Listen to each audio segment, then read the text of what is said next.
السلام علیکم ملک عبداللہ صاحب، بہت شکریہ، آپ نے بہت ایک اہم سوال اٹھایا آرٹیفیشل انٹیلیجنس کے استعمال کا، اسمارٹ گریڈ کا وغیرہ وغیرہ۔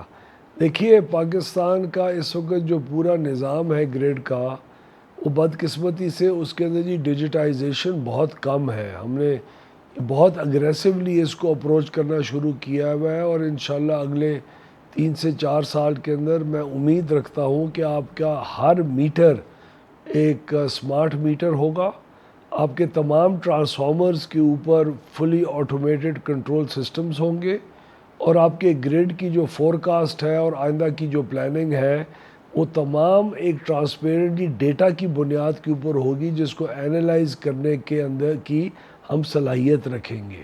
یہ کس طرح ہوگا؟ پہلے ہم نے اس گریڈ کو جی ڈیجیٹائز کرنا ہے، اس کی بیسس کے اوپر جتنا بھی جی ڈیٹا آ رہا ہوگا اس کی پھر ساری جی ڈیٹا کی انالیٹکس ہوں گی، آپ کی فیوچر پلاننگ کے لیے، آپ کے لوڈ مینجمنٹ کے لیے، آپ کی جو رینیوبل انرجی ہے، جو سولر کی آمد و رفت ہے پورے گریڈ کے اندر سسٹم کی، اتنے جلدی ایک دم دن جیسے ہی ختم ہوتا ہے شام ہوتی ہے، ایک دم آپ کی ڈیمانڈ بڑھتی ہے، اس میں ایک دم آپ کو پلانٹس کو آن کرنا پڑتا ہے، اس کو ریمپ اپ پلانٹس کی ریکوائرمنٹس ہوتی ہیں، اس کا ایک جی کاسٹ ہوتی ہے، پھر بیٹری انرجی سٹوریج سسٹمز ہیں، کہاں آپ نے بیٹری گریڈ کے لیول پہ لگانی ہے، کہاں آپ نے نیشنل گریڈ کے لیول پہ لگانی ہے، کہاں آپ کی ڈومیسٹک ہر گھر میں آپ بیٹری آنا شروع ہوگی انشاءاللہ، اس کی وجہ سے جو آپ کی فلکچویشنز ہیں۔ تو یہ تمام چیزیں سمارٹ گریڈ اور آرٹیفیشل انٹیلیجنس کی طرف جائیں گی۔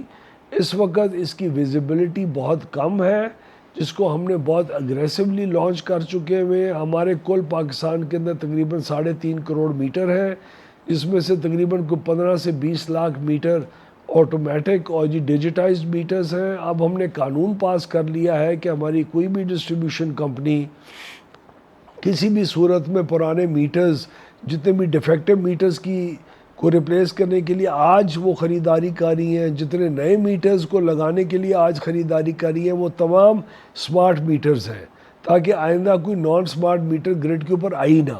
اور جو ایگزسٹنگ میٹرز ہیں جو تقریباً 3.5 کروڑ ہیں، وہ بھی 1 کروڑ میٹر جو ہے وہ ہم اسی سال کے اندر پرائیویٹ سیکٹر انویسٹمنٹ کے ذریعے اپنے گریڈ کے اوپر ریپلیس کریں گے۔ تو اس سے جو سارا جو جی وہ ڈیٹا آنا شروع ہوگا، ٹرانسفارمرز کے اوپر آپ کے میٹرز نہیں ہیں اور آن آف کی آٹومیٹک سوئچنگ سسٹم نہیں ہے۔ یہ جو آپ دیکھتے ہیں نا کہ لوڈ شیڈنگ ہو رہی ہوتی ہے، یہ لوڈ شیڈنگ ان ایریاز کے اندر جب ہو رہی ہوتی ہے جہاں نقصانات اور بجلی چوری زیادہ ہے، تو ہمیں پورے کا پورا فیڈر آج آف کرنا پڑتا ہے۔ اب ایک ایسا نظام میں انٹروڈیوس کر چکا ہوا ہوں جس کو آہستہ آہستہ ہم بڑھا رہے ہیں، اس کا حجم ہے وہ یہ ہے کہ جو ٹرانسفارمر کے اوپر چوری ہو رہی ہوگی، جس ٹرانسفارمر کے علاقے میں، اس کو ہم بند رکھیں نا۔ جس ٹرانسفارمر کے علاقے میں بجلی چوری نہیں ہو رہی ہے، اگر وہ ایسے فیڈر کے اوپر ہے جہاں چوری ہو رہی ہے، تو اس کا کیا قصور ہے؟ تو ہم اس اکنامک لوڈ شیڈنگ جو بجلی چوری کی بنیاد کے اوپر ہوتی ہے، اب اس کو بھی فیڈر لیول سے ہٹا کے ٹرانسفارمر لیول پہ لے کے جائیں گے۔ اگر ایک فیڈر ہے جو آج ہم پورا 6 یا 8 گھنٹے بند کرتے ہیں کیونکہ بجلی چوری اس فیڈر پہ زیادہ ہے، اور اگر اس کے اوپر 50 ٹرانسفارمر ہے تو اس میں سے 40 ٹرانسفارمر کیا پتہ بجلی چوری نہ کرتا ہو، تو ان 40 ٹرانسفارمرز والے جو صارفین ہیں ان کا کیا قصور ہے؟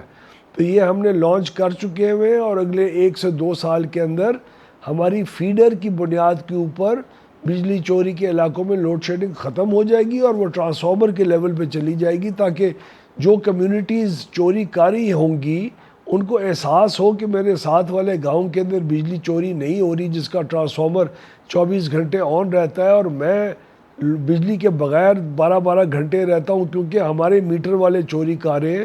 تو ان کا اپنے آپ کے اوپر بھی ایک پریشر آئے گا کہ بھئی اس کو دیکھو، وہ بجلی چوری نہیں کر رہا، اس کو بجلی 24 گھنٹے مل رہی ہے، ہمارے بجلی چوری کر رہے ہیں تو ہمیں 12 گھنٹے مل رہی ہے۔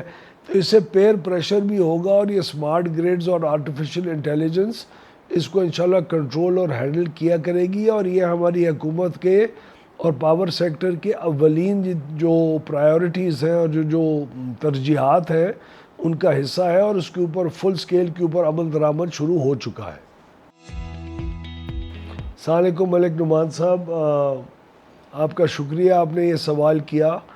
بالکل ٹیکسز موجود ہیں آپ کی بجلی کے بل کے اندر. اگر 100 روپے کا بل آپ کا آتا ہے تو اس میں سے 35 روپے صرف ٹیکسز کے ہیں اور باقی تقریباً 65 روپے آپ کی بجلی کا اصلی بل ہے جو ہمیں موصول ہوتا ہے، جس کے ذمہ وار ہم ہیں.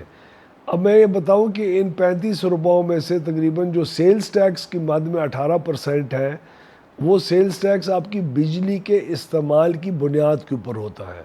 اس کے علاوہ جتنے بھی آپ کے جو ٹیکسز ہیں وہ اصل میں ایف بی آر کا، کیونکہ ٹیکس کی وصولی کا نظام ہمارے ملک کے اندر کمزور ہے اور انیفیشنٹ ہے، اور ہم ٹیکس پیئر سے پیسہ نہیں وصول کر سکتے کسی صحیح طور طریقے سے. تو کیونکہ 3 کروڑ 30 لاکھ کنزیومرز ہیں ہمارے، تو ان کو ٹیکس نیٹ کے اندر لے کے آنے کے لیے ان کے اوپر ٹیکسز لاگو ہوتے ہیں، جس میں سے صرف 18% ایسے ہیں جو آپ کو دوبارہ وصول نہیں ہو سکتے. باقی جتنے بھی ٹیکسز ہیں، اگر آپ این ٹی این کے ہولڈر ہیں، اگر آپ ویسے اپنی ٹیکس ریٹرنز جمع کر رہے ہیں، تو اس کے اندر تمام وہ ٹیکسز ایڈجسٹیبل ہے.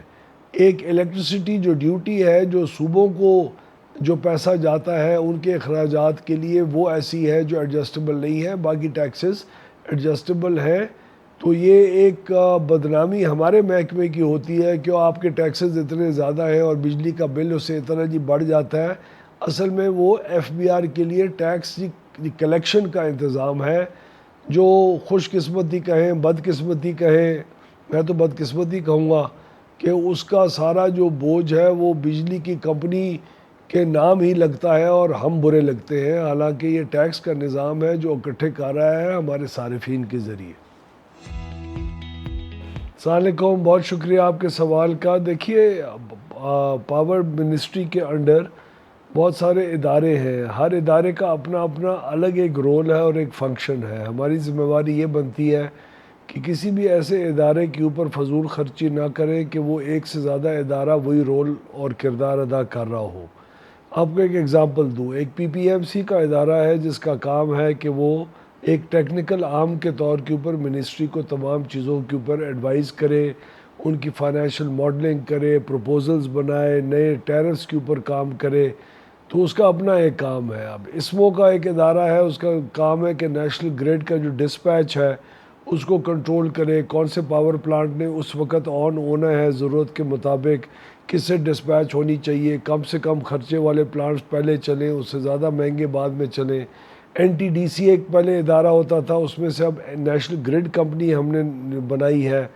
نیشنل گریڈ کمپنی کا کام ہے کہ جتنا بھی نیشنل پورا گریڈ ہے آپ کا، اس کو ہینڈل کرے، اس کو ٹیکنیکلی رن کرے، آپریٹ کرے. ڈسٹریبیوشن کمپنیز کا الگ رول ہے، پی پی آئی بی کا الگ رول ہے. تو ہم پوری ایک ذمہ داری سے اس کام کو لے کے چل رہے ہیں تاکہ فضول خرچی اور کنزیومر کے اوپر ان کے اخراجات کو کوئی بوجھ نہ آئے کسی بھی صورت میں.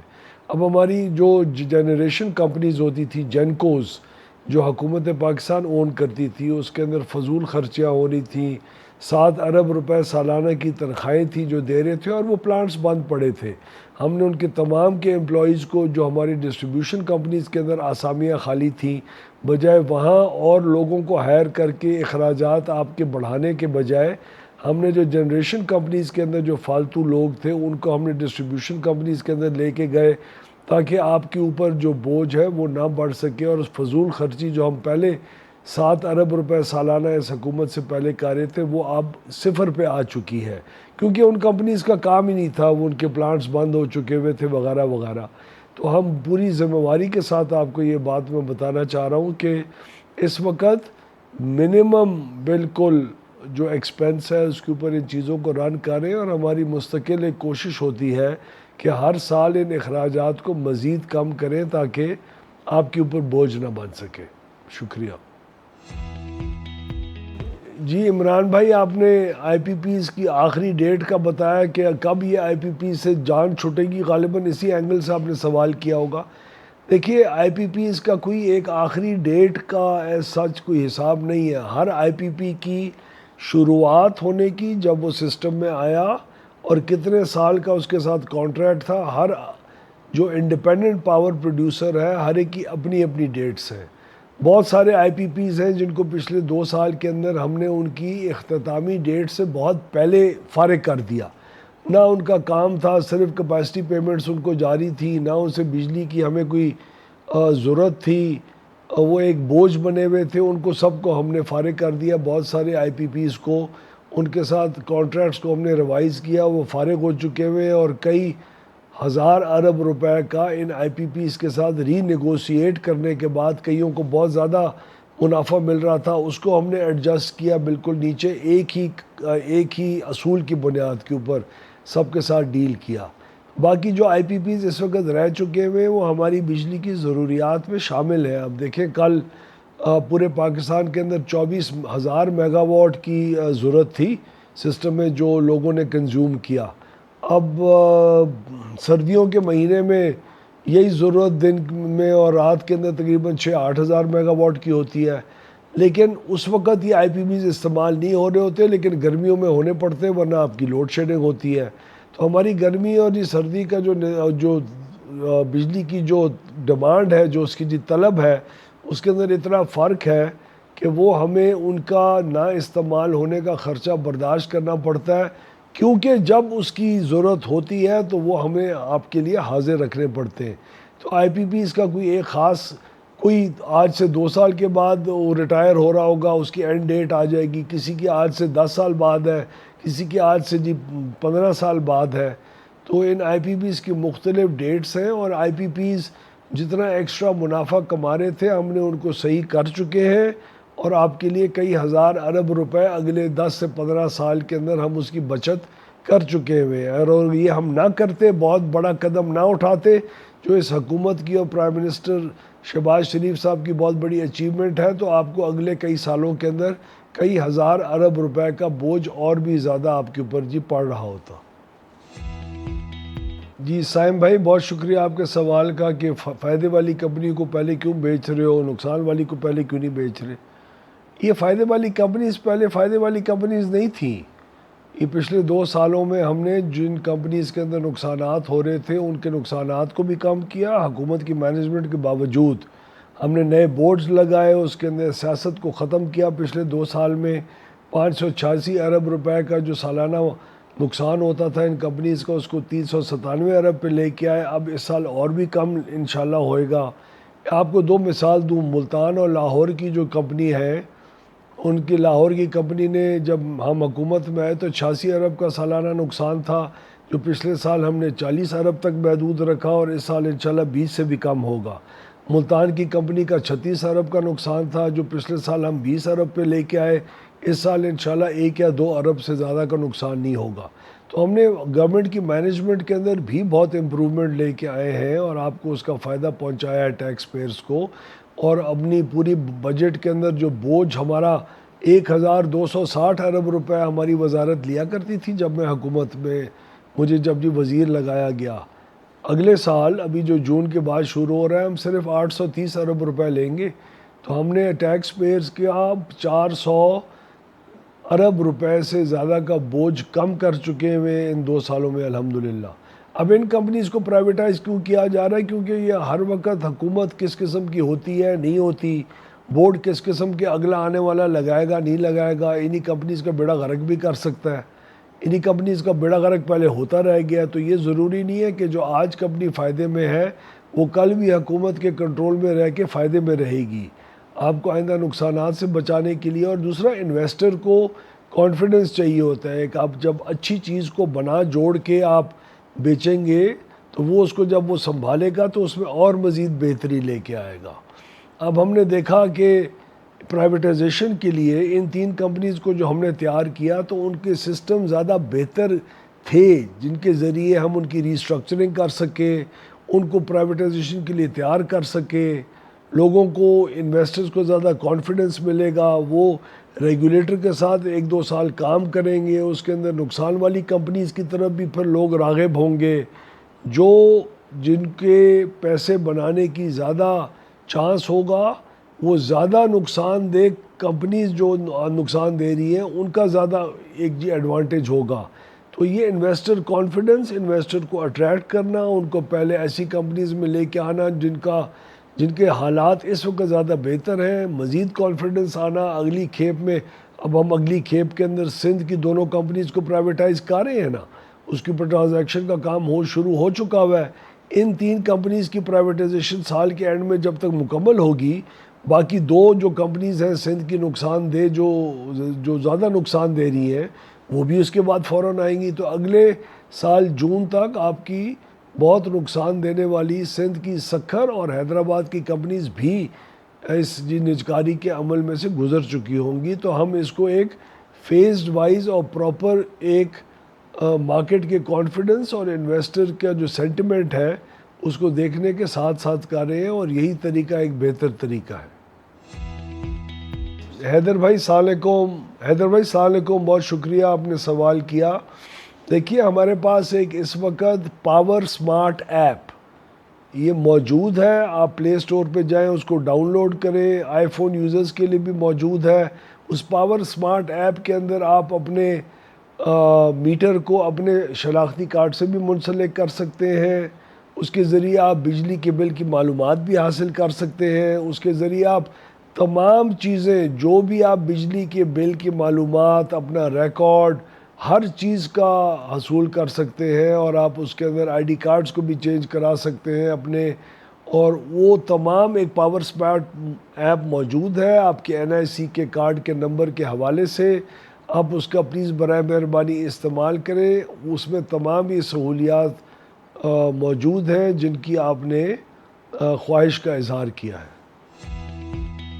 جی السلام علیکم. ابن احمد غالباً نام آپ کا اس کے اوپر شو کر رہا ہے، تو آپ کا بہت شکریہ. آپ نے سوال کیا ایران کا ممکنہ جو یہ LNG کی سپلائی رکی ہے ایران US کی جنگ کی وجہ سے، اس کو ہم نے اینٹیسپیٹ کیوں نہیں کیا. ہم نے کوئی اینٹیسپیٹ نہیں کر سکا کہ ایران کی اور US کی کب جنگ شروع ہوگی اور کب ختم ہوگی. لیکن خوش قسمتی سے میں آپ کو یہ اطلاع دینا چاہ رہا ہوں کہ خوش قسمتی سے پاکستان کے اندر 74% سے زیادہ بجلی ہمارے اپنے جو سورس ہے اس سے پیدا ہو رہی ہے. جو امپورٹڈ فیول ہے جس کے اندر امپورٹڈ کول اور LNG کا استعمال ہے وہ تقریباً 26% ہے. تو ہم سولرائزیشن، نیوکلیر انرجی، پانی سے بننے والی بجلی، لوکل کول سے بننے والی بجلی، ونڈ سے بننے والی بجلی، ان سے تقریباً کوئی 74% بجلی پیدا کرتے ہیں. تو ہمارا جو رسک رہ جاتا ہے امپورٹڈ فیول کے اوپر وہ تقریباً 24% کا ہے. اس میں سے بھی جو امپورٹڈ کول تھا اس کا ایران اور US کی جنگ کی وجہ سے کوئی اس کا اثر نہیں ہوا. اس کی جو سورس تھی وہ ان خلیجی ممالک سے نہیں تھی تو کوئی اثر نہیں ہوا. LNG کا اثر ضرور پڑا. LNG کی سپلائی بند ہو گئی، اسٹریٹ آف ہارموز بند ہو گئی، وہاں سے LNG کے کنٹینر آنا بند ہو گئے. اس کی وجہ سے ہمیں لوڈ شیڈنگ کا سامنا کرنا پڑا. ہمارا خیال تھا کہ ہم پانی سے جو بجلی بنتی ہے اس کے جو فلوز ہیں اس کو بڑھا کے اور ہم پانی سے زیادہ بجلی حاصل کر کے اور لوڈ شیڈنگ کو کم سے کم رکھیں گے. بدقسمتی سے ان دنوں میں موسمی حالات ایسے تھے، بارشیں ہوئیں. پانی کے جو ہمارا استعمال ہے وہ صرف اس کی اولین جو وجہ جو فیصلہ کن جو چیز ہوتی ہے وہ یہ ہوتی ہے کیا پانی صوبوں کو اس وقت آبپاشی کے لیے ضرورت ہے کہ نہیں ہے. اس وقت بدقسمتی سے آبپاشی کے لیے ضرورت نہیں تھا، صوبوں سے ڈیمانڈ نہیں تھی، اس لیے پانی کو ریلیز ہم نہیں کروا سکے گیس کی جو کمی تھی اس کو پورا کرنے کے لیے. اور اس کی وجہ سے ہمیں لوڈ شیڈنگ کرنا پڑی. اور شکر الحمدللہ یہ لوڈ شیڈنگ صرف 14 اپریل سے لے کے 28 اپریل کے درمیان تھی، اور اس کے اثرات لوگوں کے اوپر آئے. ان کی مہربانی انہوں نے برداشت کی. لیکن ہم نے فیول مینجمنٹ اس طرح کی کہ ہمارا لوگوں کے اوپر اس سے بہت قیمت بڑھنی تھی. اگر گیس نہیں تھی تو پھر ہمیں فرنس آئل اور ڈیزل چلانا پڑتا، جو چلایا ہم نے لیکن کم سے کم چلایا. آپ کے اوپر لوڈ شیڈنگ کا بوجھ ضرور ہم نے ڈالا، آپ کی مہربانی، آپ نے برداشت کیا. تنقید ضرور ہمارے اوپر ہوئی، لیکن اگر ہم نہ کرتے تو بجلی کی قیمت بہت اپریل کے مہینے کے لیے اوپر بڑھ جانی تھی، 5-6 روپے یونٹ تک کا اثر آتا. اچھی مینجمنٹ وغیرہ کی وجہ سے ہم نے اس اثر کو بالکل منیمم رکھا. اور اب الحمدللہ اب آج تقریباً کوئی کل والا دن جو گزرا ہے 24,000 میگا واٹ کی ڈیمانڈ تھی، ہم نے اس ڈیمانڈ کو پورا کیا اور لوگوں تک بجلی کو فراہم کیا. السلام علیکم نوید بھائی، بہت شکریہ آپ نے سوال کیا دیرہ غازی خان کے ٹرانسفارمرز اور جو فالٹس آتی ہیں وہ دیر سے حل ہوتی ہیں اس کا سوال کرنے کے لیے. دیکھیے اب ہم نے ایک بہت کلیئر سسٹم متعارف کروا چکے ہیں. آپ کو یاد ہے پہلے بجلی کے بلوں کے اوپر ایکس سی این کے فون نمبرز آتے تھے جو آپ کال کیا کرتے تھے کمپلینٹس اپنی درج کرنے کے لیے, اور اس کا نہ کبھی کوئی فون اٹھاتا تھا, نہ آپ کے پاس کوئی ثبوت ہوتا تھا کہ آپ نے کمپلینٹ درج کروائی ہے, نہ آپ کو کمپلینٹ کا رجسٹریشن نمبر ملتا تھا جس کے حوالے سے آپ بار بار پتہ کرا سکیں کہ بھئی میں نے کمپلینٹ ایک درج کرائی, مجھے اس کا کوئی نمبر ملتا تھا. تو آپ ریفرنس کس سے آپ اس کو جو ریفرنس ہے وہ ڈھونڈ کے آپ اس کا جو معلومات حاصل کر سکتے. اب 118 نمبر ہے, 118 کے اوپر آپ نے کال کرنی ہے, ایکس سی این کے نمبر سب ختم ہو چکے ہوئے. 118 والے آپ کی کمپلینٹ رجسٹر کرتے ہیں کہ آپ کا ٹرانسفارمر خراب ہو چکا ہوا ہے. اب وہ وقت جس وقت آپ کمپلینٹ کرتے ہیں وہ ہمارے سسٹم میں آ جاتا ہے کہ ایک صارف نے اتنے بجے کہا کہ میرا یہ پرابلم ہے. نہ پہلے اتنے بجے کا حساب ہوتا تھا, نہ صارف کا حساب ہوتا تھا, نہ ریفرنس نمبر ملتا تھا. تو اب 118 کے ذریعے اگر وہ کمپلینٹ صحیح وقت کے اندر اس کا حل نہ نکلے جو کہ ہمارے ریگولیٹر اور نیپرا نے دیا ہے, فرض کریں ٹرانسفارمر کا خرابی ہے تو اس کا ایک خاص وقت ہے کہ 2 گھنٹے میں, 4 گھنٹے میں, 6 گھنٹے, مجھے اس وقت یاد نہیں ہے کتنا ٹائم ہے. ہر قسم کی کمپلینٹ کا ایک وقت حل کرنے کا مختص ہے. تو جب آپ اندراج کرتے ہیں وہ کمپلینٹ اور ریفرنس نمبر آپ کے پاس آ جاتا ہے, تب وہ فوری طور کے اوپر ہمارے 118 کے سینٹر سے اس متعلقہ پاکستان کے ایس ڈی او کے ذمے لگ جاتا ہے وہ کام آٹومیٹکلی, اور اس ایس ڈی او کو جو آگے اپنے لائن مین کے ذمے لگاتا ہے وہ تمام وقت کا جو سٹاپ واچ ہے وہ شروع ہو جاتی ہے, وہ ٹک ٹکی شروع ہو جاتی ہے. اور اگر وہ لوگ اس اثناء کے اندر اس کام کو پورا نہیں کرتے, میں نے ابھی عید سے پہلے پورا ایک اکاؤنٹ لیا کہ کون کون سے ایس ڈی اوز نے پاکستان کے اندر وقت کے اندر اپنی کمپلینٹس نہیں پوری اس کو حل کی, تو ان کو باقاعدہ ان کی جو بونسز ہیں وہ کاٹے جاتے ہیں, ان کی اے سی آرز کے اوپر لکھا جاتا ہے, ان کی باقاعدہ جاب کی جو پروگریس اور پروموشنز ہیں وہ اس کے اوپر اب افیکٹ ہونا شروع ہو گیا ہے, اور ان کو باقاعدہ سزا اور جزا کا بھی عمل شروع ہو چکا ہوا ہے. تو میں آپ سے بار بار یہی درخواست ضرور کروں گا کہ 118 نمبر کے اوپر کمپلینٹ درج کروائیں, اپنے کسی سیاستدان کے پاس جا کے کمپلینٹ ضرور آپ ان کو گلے شکوے دیں تاکہ وہ مزید ہماری مدد کر سکیں, لیکن 118 کے اوپر کمپلینٹ درج کروائیں, بیکاز ہمارا جو سٹاف ہے ان ڈسکوز کا اس کا صحیح جو احتساب ہے وہ اسی طرح ہوگا اگر انہوں نے صحیح وقت کے اوپر نہ کیا. ہم نے اس کے ذریعے کسٹمر کیئر کے اندر بہت امپرومنٹ لے کے آئے ہیں. میں یہ نہیں کہہ رہا کہ سب معاملات ٹھیک ہو گئے ہیں, لیکن اسی کے ذریعے, اسی احتساب کے عمل کے ذریعے ہم اس کو جاری رکھیں گے. تو میرا پیغام 118 کا استعمال کریں, 118 پہ کمپلینٹ درج کروائیں, اور ہم اس کا پورا حساب رکھ رہے ہیں, اور اپنے افسران کو, لائن مینز کو, لائن سپرنٹینڈنٹس کو, ایس ڈی اوز کو, ایکس سی اینز کو انہی کمپلینٹس کو حل نہ کرنے کے جو ڈیٹا ہمارے پاس آ رہا ہے اسی کے ذریعے ان کو کٹہرے میں کھڑا کر کے پوری سزا اور جزا کے عمل کو نافذ کر چکے ہیں اور کر بھی رہے ہیں.